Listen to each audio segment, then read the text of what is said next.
Greetings and welcome to my channel, The Healthy Voice. My name is Bella. I've been a voice teacher for over 2 decades and a professional singer for 3 decades. And today I want to talk to you about fatigue. I often get a lot of questions from people who are just starting out about how tired they feel after they practice. And this is totally understandable. If this is you, you are not alone. And I want to talk to you a little bit about why this happens and why, even if you are a seasoned singer, you might still be getting tired. Okay, so first let's address new people who are new to a vocal practice. The number one thing that comes up in the beginning is endurance. A lot of people totally forget that singing is a physical practice, and we have to compare it to the practice of an athlete. Most people don't think of singers as athletes, but we are using our bodies in a very deliberate way for an extended period of time. We are doing things with our bodies that the average everyday person doesn't do. So in a way, we are comparable to athletes. And so think about what it's like whenever you start an exercise routine. That first class is so difficult. You wake up the next day and you're sore all over because there are muscles that were just used that had not been used in a really long time. And so it's normal to feel fatigue after the beginning of a new exercise routine. And the same is true for a vocal practice. Let's think about what's happening whenever you sing. You need more air. And so you are having to breathe in a more deliberate fashion. You are having to use more oxygen than normal. It's similar to when you start a running practice or an aerobics routine or you start dancing. You're going to realize that in your normal day-to-day life, you don't breathe as much and you certainly don't take in as much air when you do. And so you have to get used to breathing in a more deliberate fashion. You also have to learn how to breathe like singers do. And a lot of people don't know how to do this. And that's why I actually recommend training, if anything, just to learn some of these basics. And you can do that with me, either one-on-one sessions, my voice liberation method, or my healthy voice community. Any one of those areas will get you the breathing instruction that you need because it is essential to learn how to breathe like a singer. If you breathe like a normal everyday person, you are not going to take in enough air that's needed to support a singer's voice or a professional speaker's voice. So this is true for actors, lawyers, people who speak professionally for a living, teachers. I mean, there are so many people who use their voice professionally. It really helps if you can learn how to manage your breath. And this isn't something I can just teach you in 5 minutes. This is something that needs a more extensive lesson, and that's why I recommend these other platforms to you. So, we're taking in a lot of oxygen and we have to learn how to manage our breath, which is quite exhausting. We're also using a lot of muscles that we shouldn't be using. So without proper training, it is normal to fall back on muscles that we should not be falling back on. And I'm speaking specifically about the throat muscles. We have a tendency to try harder whenever we're looking to achieve something. And so how this usually manifests is straining the muscles around the throat, pressing on the vocal folds. That is the opposite of what you should be doing. And so if you find that you get tired after speaking, it's probably because you're either straining your throat muscles or you're pressing on your vocal folds. An easy way to know immediately if you are pressing on your vocal folds is if you speak in vocal fry. Vocal fry has become so common, not just in the American culture, which I tend to associate it with the California Valley Girl accent. Vocal fry is that creaky sound that happens when you go just beyond the threshold of your lowest range point. So it sounds like this. I can't do a very good job, but hopefully you get the idea. So, that was a very exaggerated version. Most of the time, people don't realize they're doing it because it's not pronounced. It just shows up at the end of sentences like that. It shows up at the end. You, I hope you heard that. If you didn't, go back a few seconds and listen again. It creeps in, and you may not realize that you're doing it. Other people may not even realize that you're doing it because it happens in a flash. But if it is part of your normal speech pattern, it's going to exhaust you if you use your voice a lot. And so see, I even just did it kind of right there. It didn't get so creaky, but I went down a little too low into my vocal range. So if you have a tendency to get really heavy into the vocal fry area, it's not such a bad thing to do as an accessory. It can be kind of nice in certain situations. But if it's your default way of talking, it's going to wear you out after hours of speaking. That's why a lot of teachers, when they just start out classroom teaching, they will come home after that first week and they'll lose their voice and they don't know why. It's like, what happened? What am I doing? Well, you're just speaking like normal, but you didn't realize that you had certain habits that wear your voice out if you do it for an extended period of time. That's reason number 2 why you might be feeling fatigued. Another reason is because you are defaulting to these muscles right here and pressing on the vocal folds, you're not taking advantage of your natural resonators. And that is something that I teach a lot. I have a whole month's worth of content in the Healthy Voice community, all on the topic of resonance, how to get your sound to resonate from here and here. And what we do is we bypass this whole area, this point where we tend to tense up the muscles, where we tend to press on the vocal folds. And so that's a big reason why you might feel tired. Now, let's say you're somebody who has a regular vocal practice and you can sing for an hour and you feel pretty good, but you still feel kind of tired and it's bothering you.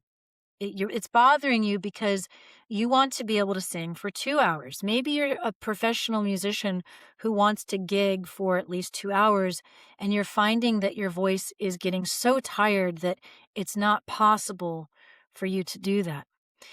The same reasons I just mentioned are usually the culprits.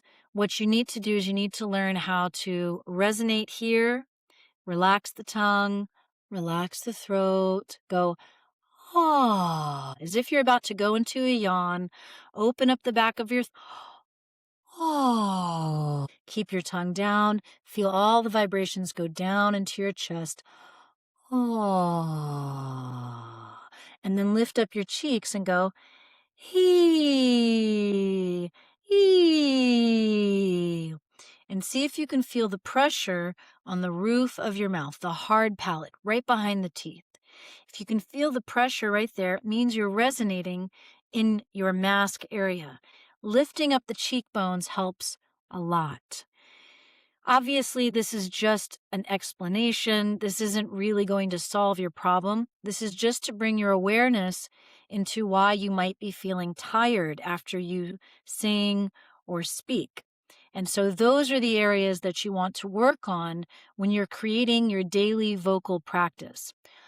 Of course, if you want to go deeper into this, I highly recommend the Voice Liberation Method. It is a self-paced 7-week course designed to give you all the classical vocal technique, but mixed in with a fun hero's journey storytelling framework to make it more interesting, with journal prompts to help you get to know your voice, the history of your relationship with it, your attitude towards your voice and self-expression, guided visualizations to help reshape your attitude about how you sound, and get focused on the feeling of your voice. This is ultimately about getting away from this attachment to how you sound and getting focused on how you feel. If a course is not for you, I highly recommend one-on-one coaching with me, but spots fill up very quickly. So if that's something you want to do, book that appointment right now. If you want something a little more laid back, you still want some support from other people, including myself, the Healthy Voice community is the way to go. I'll put all of those links in the description below. Thanks so much for being here. Please like and subscribe. Leave a comment below. How do you feel in your vocal practice? Do you feel tired after you speak or sing? Or are you at a point where you feel energized by your voice? If so, what is your secret?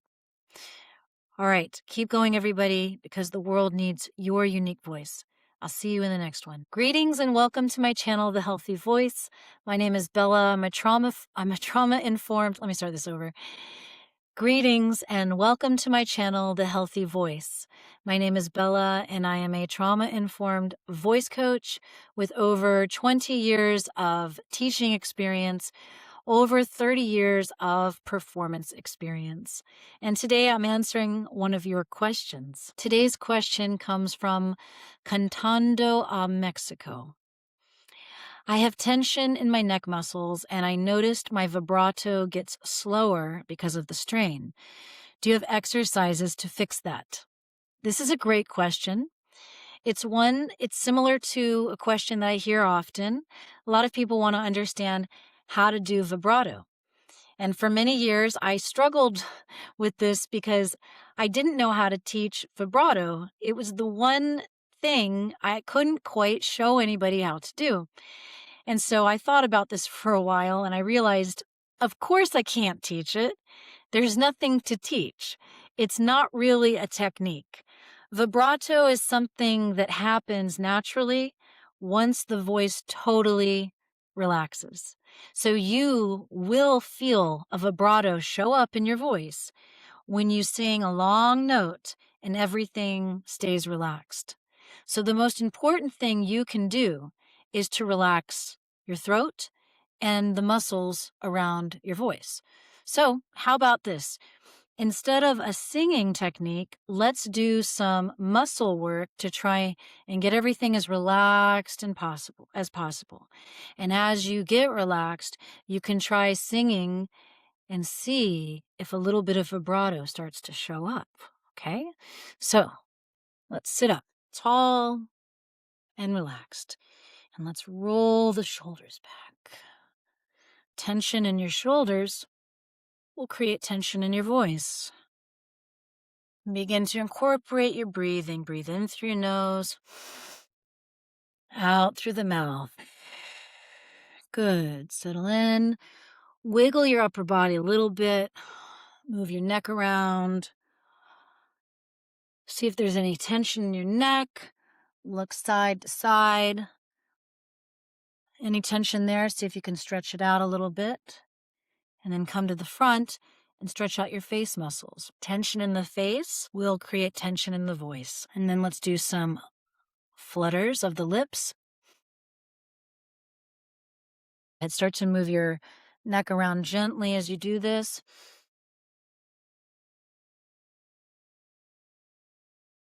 Just creating movement. We're not stretching anything here.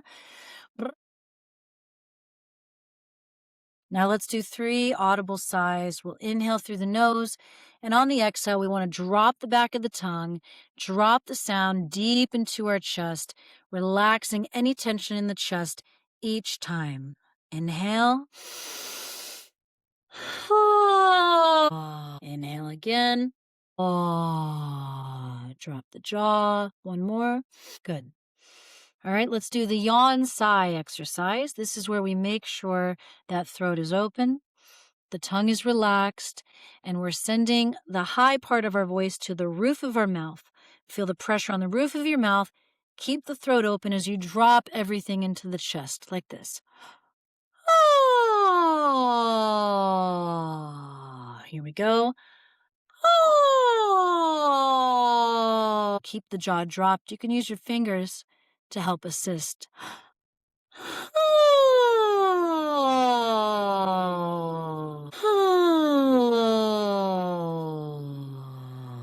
Stretch out that jaw one more time.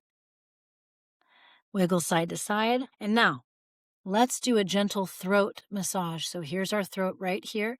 We're not going to press on the throat.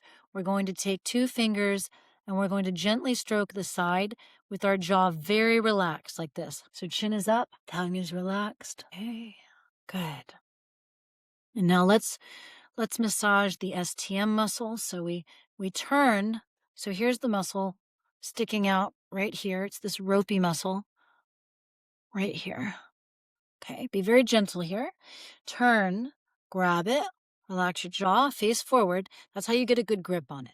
Then gently squeeze.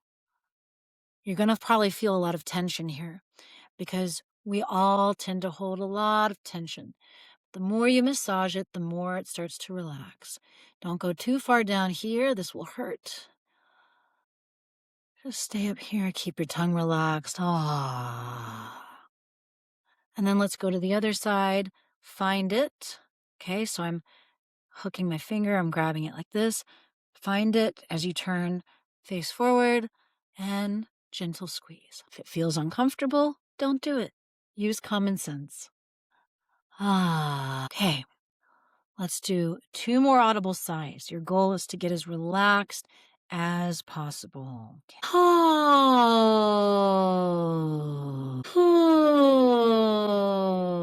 What I recommend you do now is a gentle singing practice where you sing with ease. No desire to get loud or powerful, just as relaxed as possible. And as you sing with a nice open throat, very relaxed as you sustain your notes. The goal is that vibrato will just appear. We don't want to force vibrato. It's something that we have to be patient with. So as you continue to sing in a very relaxed manner and you can sustain those notes with ease, you should start to feel and notice vibrato showing up naturally. So I hope you'll practice that after you finish watching this video. But before you do, I want to plant a little seed. I have the voice liberation method for you. It's going to help you learn how to relax your voice so that that vibrato can start to show up naturally and with ease. And if you want extra practice, we have live practice sessions in the Healthy Voice community. Check out those links in the description below. And as always, I appreciate you being here. Keep going because the world needs your unique voice. I'll see you in the next one.